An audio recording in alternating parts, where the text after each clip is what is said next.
So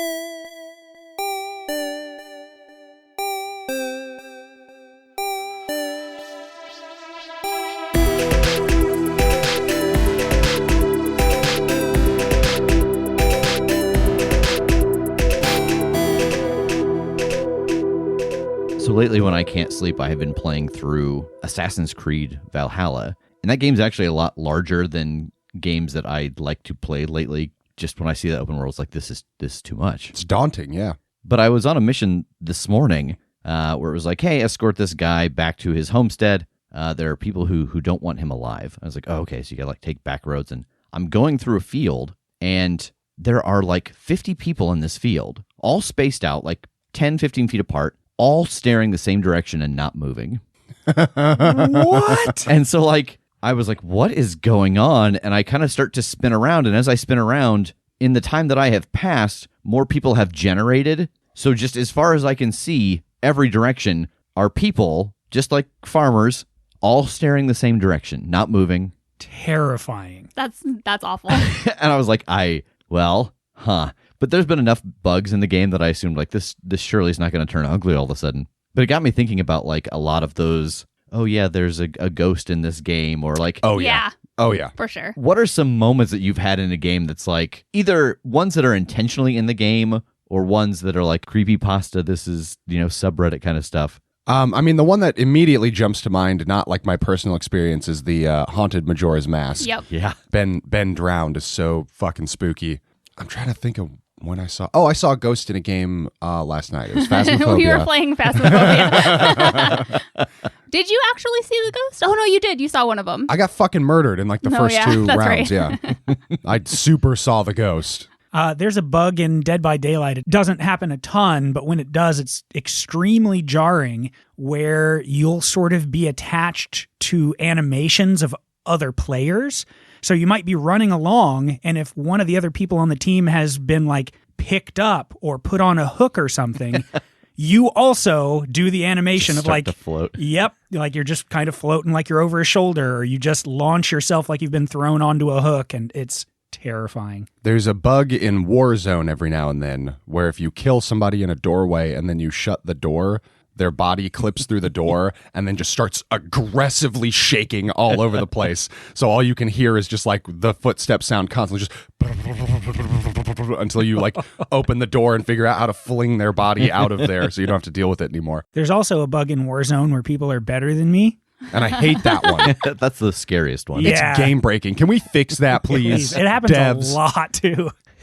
I think the one, like a moment that's actually intentionally in a game is in the first Arkham Asylum game. There's a point where you go down like into the subsewer and it's Killer Croc's jail cell, and it's just floating wood platforms on top of sewer water. And you know that he's under there somewhere, and he randomly will jump up and destroy one of the things you're standing on. And I can't remember the last time in a game I was so like, Yeah. because there's no way to go up. It's just water in Killer Croc. Ugh. God, I haven't played a new fucking video game in so long. I started playing Cooking Simulator yesterday. That was scary. Does that count? How was that? Bad. Bad? Is Is it bad because you don't like to cook, or is it bad because it's not No, a great so game? it was $1.99 on the Switch store yesterday. It was 90% off. And I was like, yeah, fuck it. I want to play a new game. So I got it, and it's like the controls are kind of a pain in the ass because it's a 2-joystick like look scheme, except it doesn't just like stop right when you let go of the joystick. There's a little bit of like carryover in your vision, so that's annoying. But mostly, it's like, okay, get in the system, buy these things. You need 2 pots, a cutting board, blah, blah, blah. And to set things down, you can either just drop it, in which case it doesn't land on the counter in front of you, it just falls at your feet, or you hold the button for a second and you toss it a variable distance depending on how long you hold it. So the fucking counters in the middle of this kitchen make a square, and in the middle of it is an inaccessible area where my cutting board lives now because I tried to set it down and it slid off the far side into the middle. No way to crouch, no way to grab it, no way to fucking get it back. The game made me buy it, and then I had to buy it again because there's absolutely no way, as far as I can tell, to recover the stupid cutting board. This is like real cooking. Yeah, this is pretty realistic. Yeah. I'm into it. I might have to pick that up. I'm starting to think that my general being bad at video games is actually just karma or something from all of the times I had to willingly sacrifice Yoshi in Super Mario World. He just placed a curse upon you. Yeah. A curse upon your household. I found a website recently that was like human something. Oh God, what's the word for like centipede? Benchmark. No. Benchmark is the word. A website called Human Benchmark, and it like tests you. It has little tests for a bunch of different things, but one of them is an aim trainer.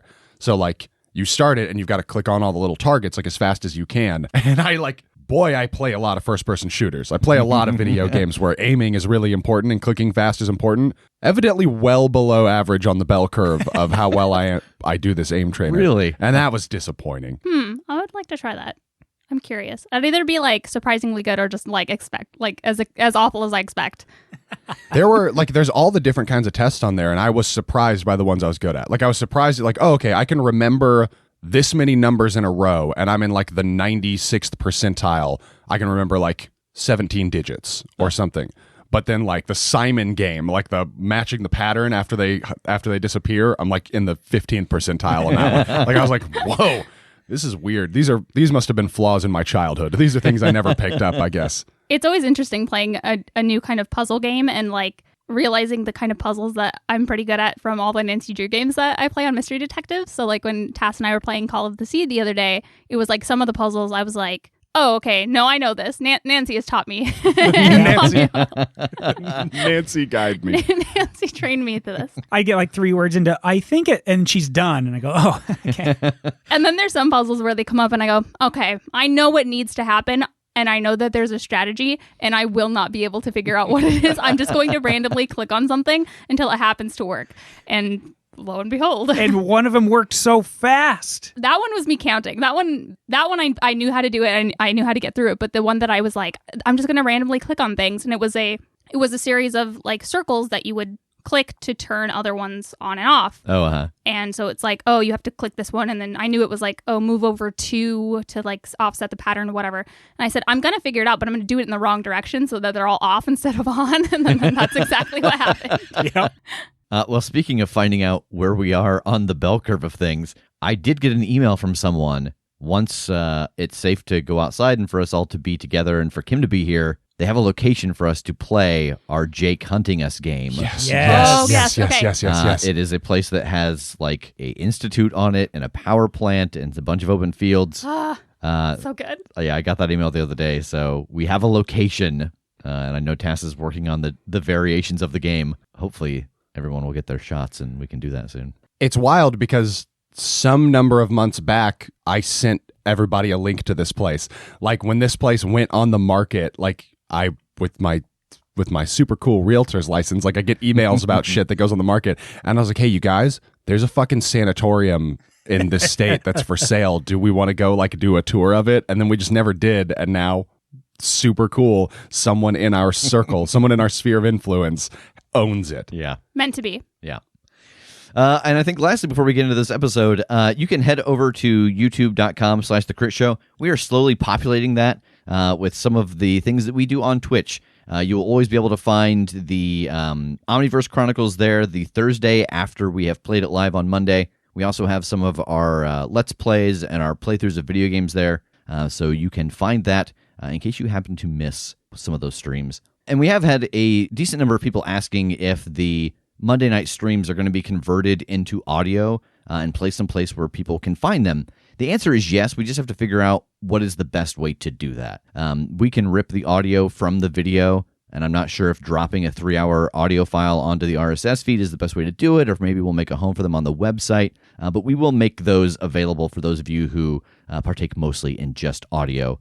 Most likely it'll probably happen when that story is over. Then we'll put all of them out between stories. So I think with that, it's time to get to the episode. So a 2-hour car ride, a couple of burritos, and a teleport later, we find ourselves back in the subterranean lair. What are y'all doing? Yeah, I think when we get back, I just sit down. Okay, so I've had some time to process this, and I didn't want to ask before because I felt like it wasn't any of my business.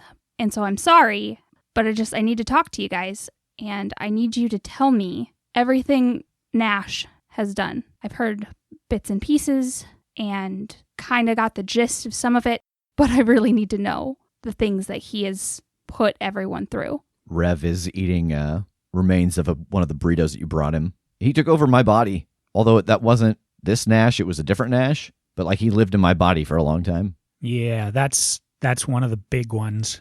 I mean, you know that broadly he has like a hierarchy of vampires that kind of do nefarious things, and he adds to that organization by turning people into new vampires. So there are an assortment of people that he has converted. And the long and short on what he is doing feeds into all the steps that we've watched. He had Eston working on this spell, how to take attributes from one thing and put it into another, how to sort of charge something. I don't know exactly what all else he's done to put that together, but obviously that has something to do with this chosen situation. So along the way, he's gone through to other worlds and done things to manipulate whatever these pieces are to be able to put this together. It involves killing a lot of people, including TJ. It was like he stopped Jake from being able to help. He just took that luck, that energy that could drive him forward and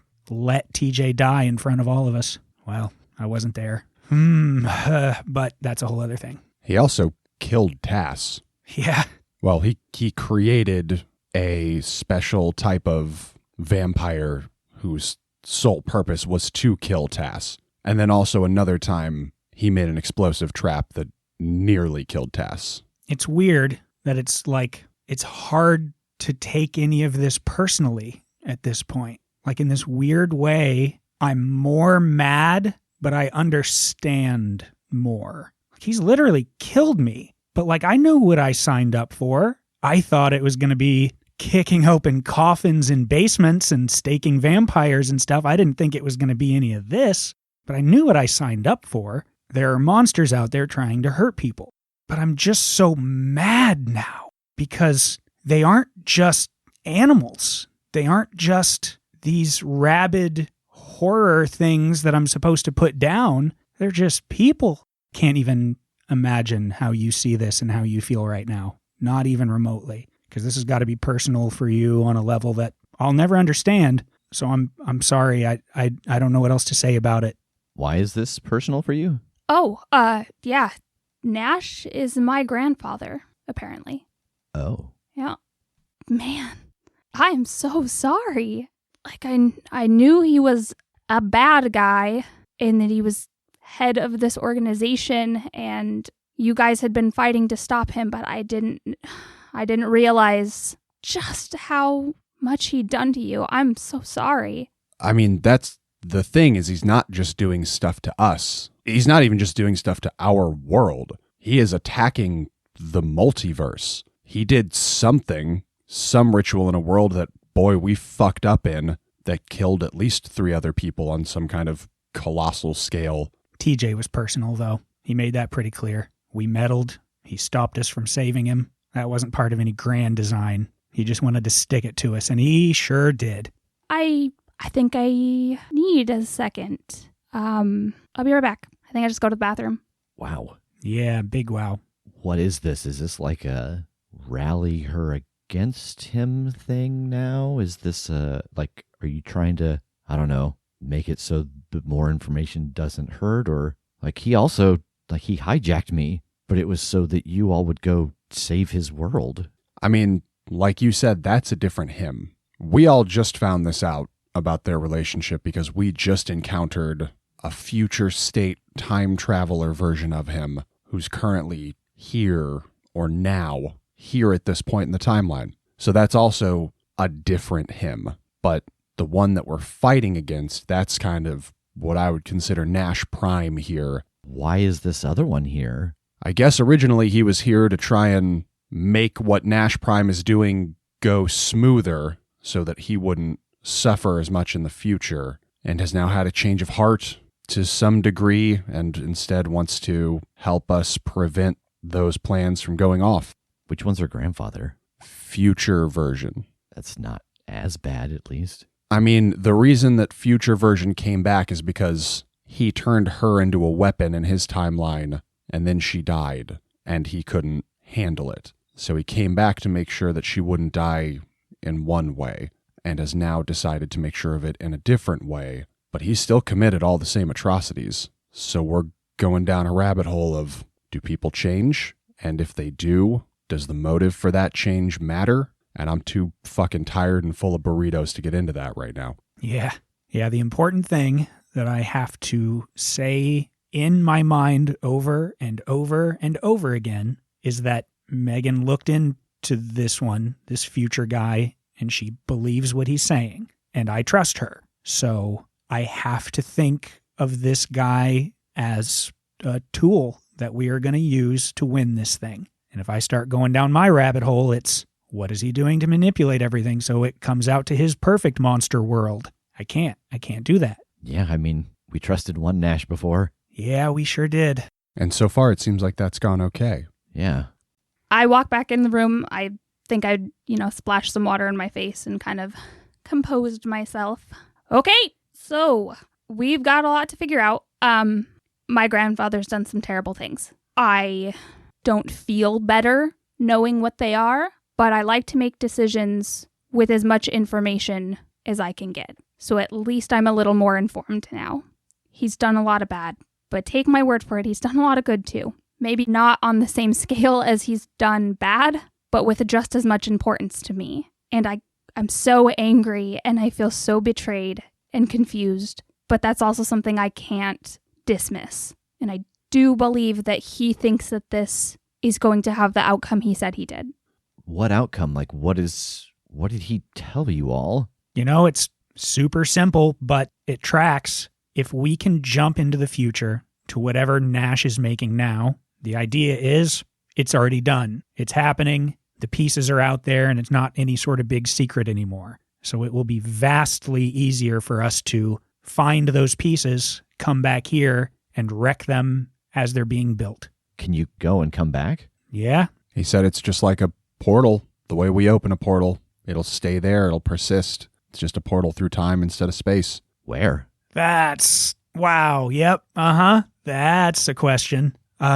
Chicago is apparently the hub, or at least it was in his version. I don't know why that would change much here. It seems like a solid, central spot. Wasn't that the place that everyone went in the last world you went to, too? Or not the last world, 2 or 3 places ago? Oh, God, who knows? Yeah, yeah, you're right, though. Absolutely. Is there some kind of like magical hot springs underneath Chicago that we don't know about? Is it drawing all of this stuff there? And he gets up and goes over and sits down at the computer and opens up a few images of North American maps. And there are highlighted areas all over them. I haven't thought about this stuff in so long. And he zooms in to Illinois. Yeah, there's a lot of ley line activity there. It could explain part of his big globe-spanning plan here, because that's what we did. We used the ley lines to basically inject a soulback cure into the whole world. Maybe he's using the ley lines to inject a monster poison into the whole world.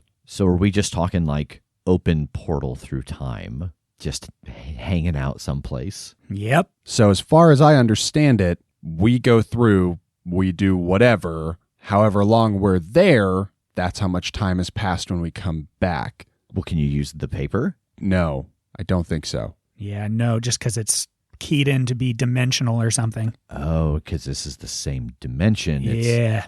Is there a way to rewrite it? I mean, surely there is. Well, I'm just thinking, the way you switched up your barrier magic to lock something in as opposed to keeping it out. Could you do that similarly with it's like a spell, right, on your paper? Maybe. I mean, I'd have to do a lot of research. God knows how long it would take, or if anybody else has even cracked that code before. Yeah, I guess the talk there would be we could look into that real quick and see what is best for our time management right now. Because if that works and it's going to take less time than it takes to make the portal, great. But if not, then we might as well get back onto doing whatever we can that slows this Nash down without ruining the steps in the spell, because we want that to still go off correctly. We just don't want it to happen soon. So that for me is take out Eston, somebody that's helping him do this. Maybe he'll still have the steps, though, and so on. You know what I mean? Yeah. Is that something we can even do anymore?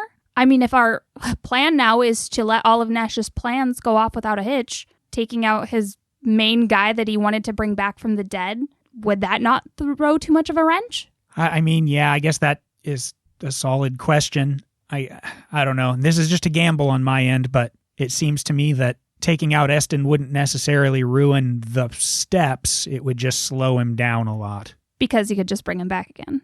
Well, I mean, not if we do it right. How would you do it different this time? Clean up the remains. Assuming that he got whatever information he needed out of Eston when he brought him back and has just kind of had Eston on tasks ever since, like working the ghouls and hunting people down and trapping them. Like, it seems like we could remove Eston from the equation and he's probably gotten what he needs out of him at this point. Yeah, I mean, that's the hope, because it was a close thing. He had a very serious moment there that if Eston did know something he didn't, he almost lost that. So I can't imagine him bringing him back and being like, don't tell me yet. I also would be kind of surprised by Nash's behavior if he brought back a lieutenant that 3 scrappy upstarts were able to best and then continued to entrust him with important duties. Sure. Nash seems like the kind of guy who would go, tell me what you know. Good. You're useless to me now. Get out of here. Or, here's an errand. Stay busy and out of my way. Yeah. We can still talk to Kimmy and Fritz and Ellis and find out more about the, I guess, training process that Nash had set up. Maybe those people will be folks we need to watch out for in the future, or at least a place to start tracking. Also, I feel like if we talk to them and we get the wheel turning on the plan of like creating a kind of a monster support group, help them live and thrive thing, we might have some more allies left when we get to the future. If we have created a world where, yeah, everybody's transformed into monsters, but we had already gotten the ball rolling on humans and monsters working together, there might be a little bit less hostility. Maybe. I think we ought to be really careful with that, though, too, because with the idea that Nash does come to power and this all goes off correctly, if anybody's on to the fact that we're coming through and he gets that information before we get there, he might just be ready for us. All it takes is one wrong word that one of these people doesn't like that they just sit on until it's useful to them.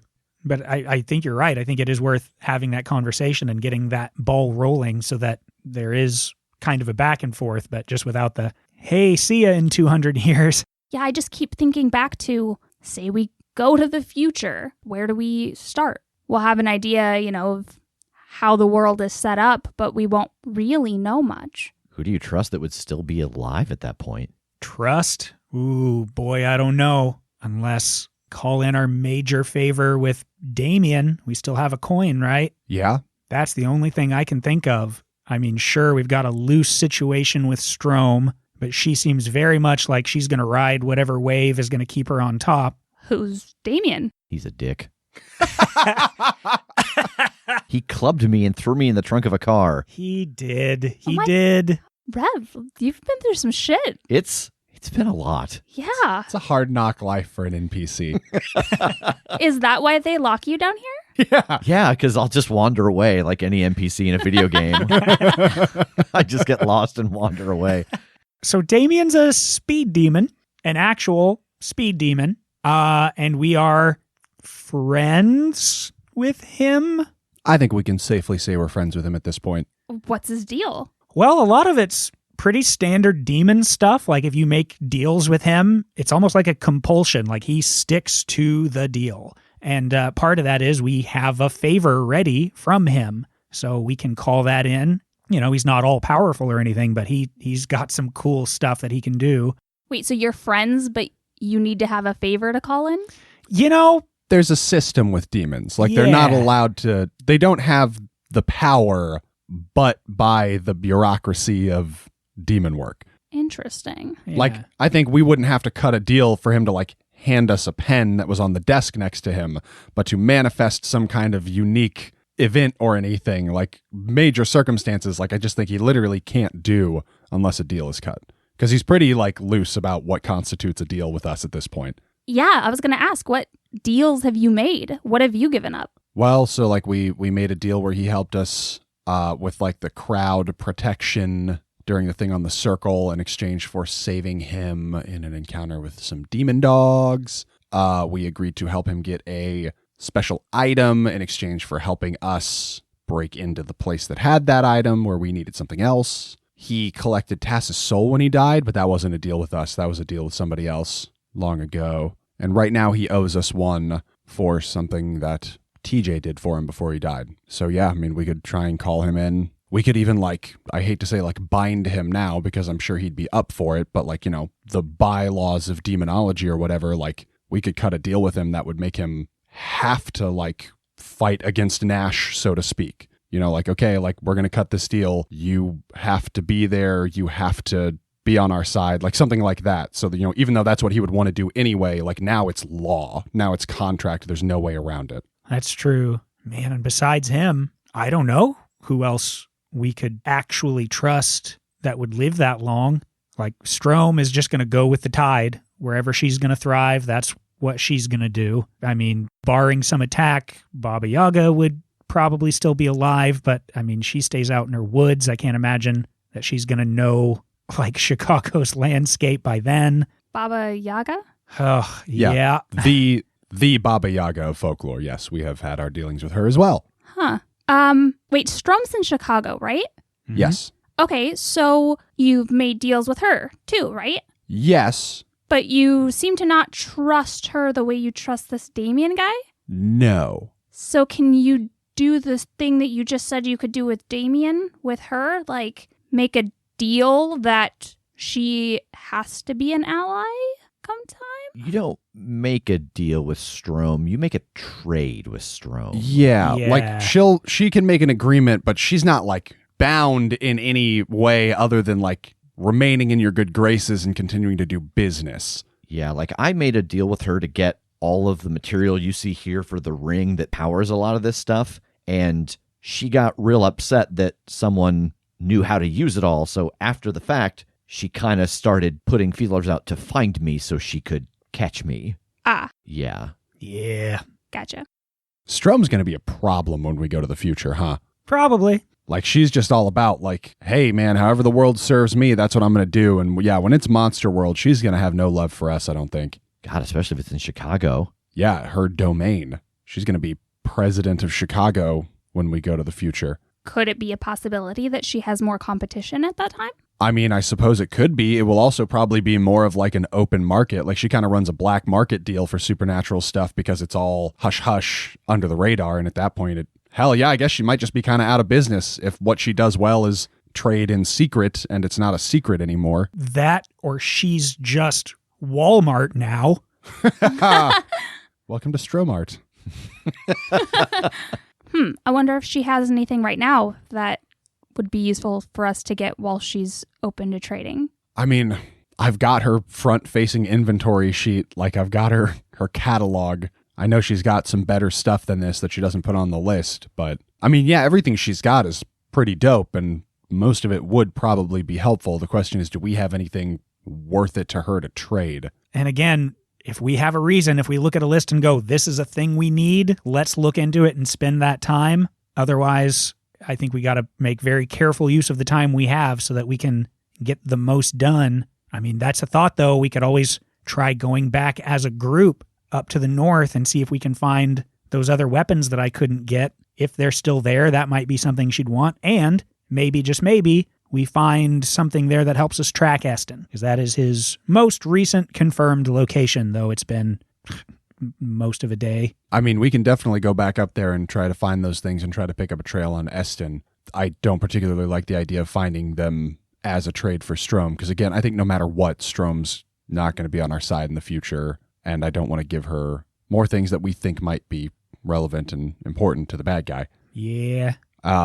Speaking of, like, worth the time, though. So he was saying that, like, if we could fetch Noelle from Canterbury, that would greatly accelerate the plan or whatever. I didn't want to bring it up in front of him, but do we think that Jingles could be a sufficient substitute? Because Jingles is basically hosting Noelle at this point. He's, like, running the firmware or whatever. I mean, maybe, but when Jingles took over, he just sort of took the operating system, right? Like, isn't the portal stuff just wholesale gone? I mean, yeah, like, the physical parts of the portal stuff are gone. I didn't know if Noelle hosted some information about how it worked or anything that might be what he needs. Oh, fair. I guess that's a question to ask. I feel like TJ couldn't find anything that he could use, which is why his stuff is wonky. But, I mean, if there's anything that speeds it up by an hour a day, whatever, we can use it. Because alternatively, then, do we bother to go try and retrieve it from the castle? That seems like a big opportunity for Nash to know what we're doing or have an idea of what's going to happen here. Yeah.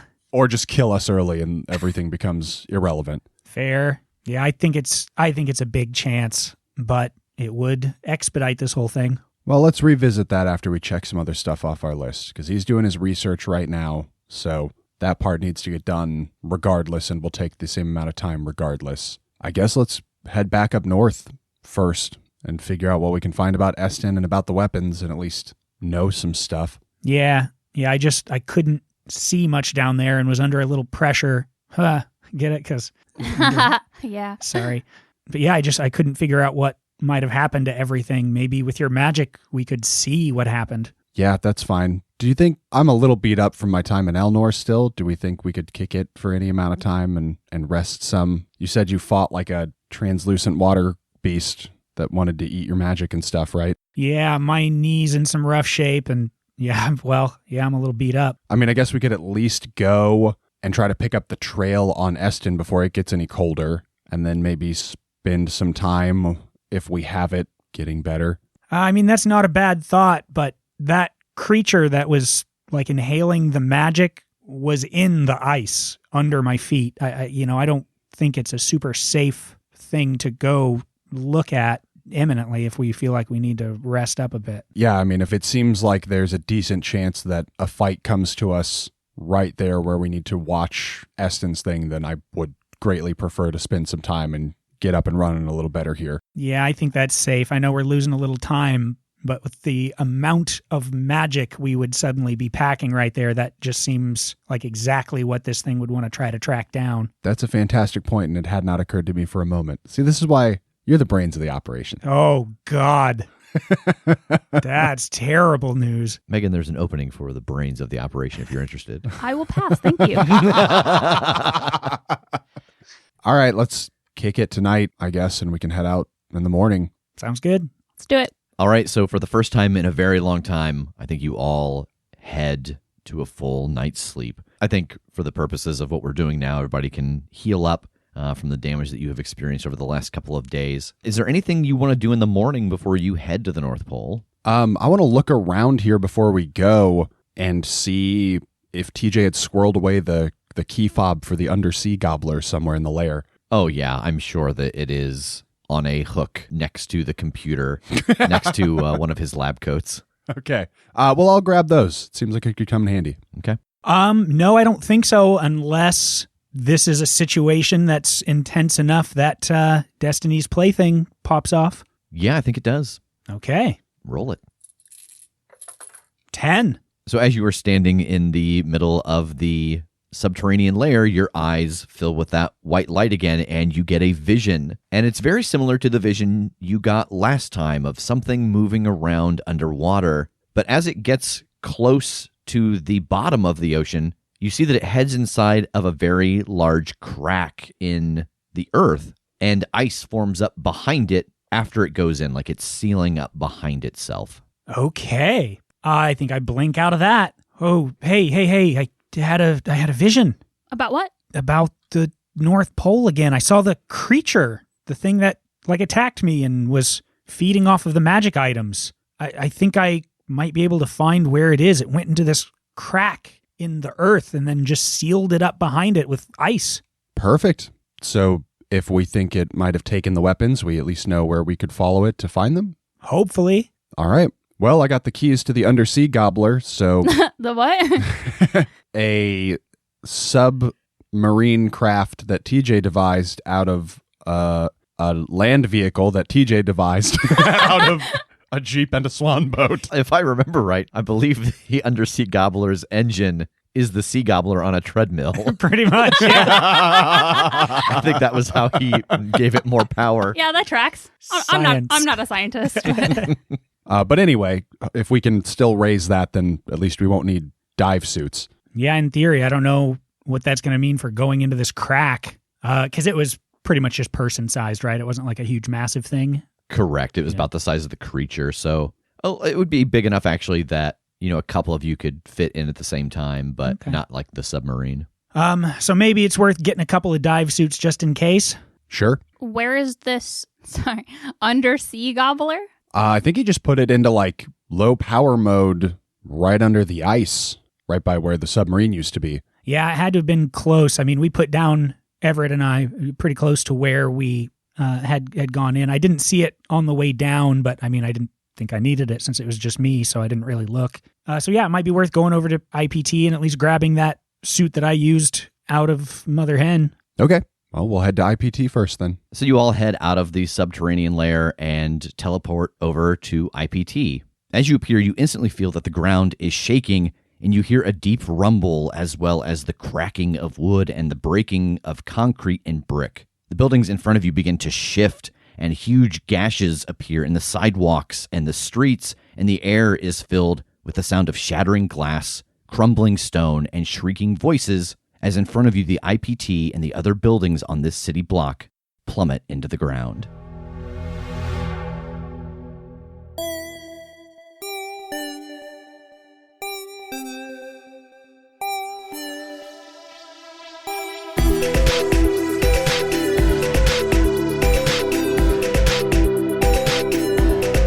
The Critshow is a Critshow Studios production, edited and produced by Brandon Wentz with music by Jake Purley. You can find more information about us at thecritshowpodcast.com. To keep up to date with upcoming live shows, contests, and other special events, follow us at The Crit Show on Facebook, Instagram, and Twitter. For even more weekly content, join us at patreon.com/thecritShow.